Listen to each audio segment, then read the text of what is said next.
There's a war going on inside of us that wants to deny us, that wants to separate us or keep us away from the presence of God. Remember, I told you earlier that we have to do whatever is necessary to dig, to crawl, to scratch, to climb, to bring ourselves into the presence of God. Just like that one man who was carried by 4 men.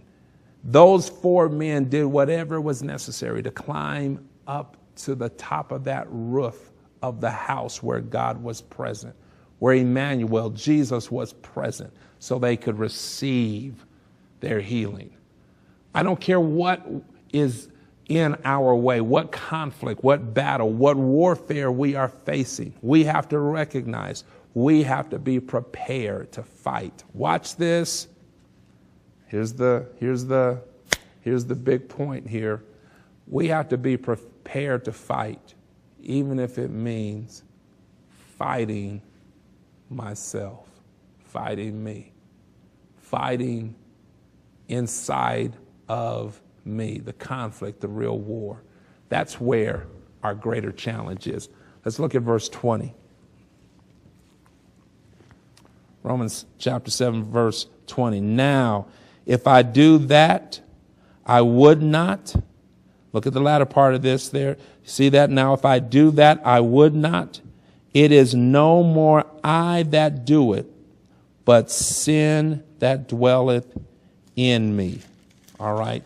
But sin that dwelleth in me. Here's what Paul is showing us. When I find myself doing what I don't want to do, the reason I find myself subject to that is because the sin that dwells in me, that lives in me, residing in me. This is an important point. What's dwelling, what has residence in us, what resides in us is going to eventually determine what comes out of us. What dwells inside of me is going to come out of me. What lives inside of me is going to impact how I live, what comes out of me. So Paul says that's my real challenge, my real conflict. I can't do what I want to do because I don't know how to. Because inside of me, there is living, residing the sin, the unresolved carnal nature, the unresolved tendency to submit to the carnal nature. Until we are rescued from what already are the sin that dwells in us, until we are rescued from that sin in us, we can't do what we really want to do. So I look at this last verse. Watch this. Verse 21.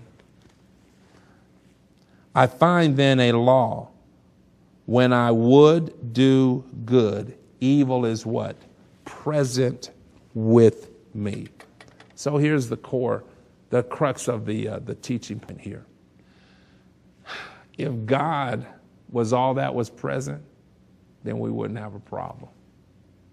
Eventually, we would figure out how to do what we really want to do, the good thing that we want to do. Paul says, I find then a law that when I would do good, evil is always present. Interesting. Always present. I can always find evil, but I can't find the presence of God. Evil is always present. It's always available. But where's God?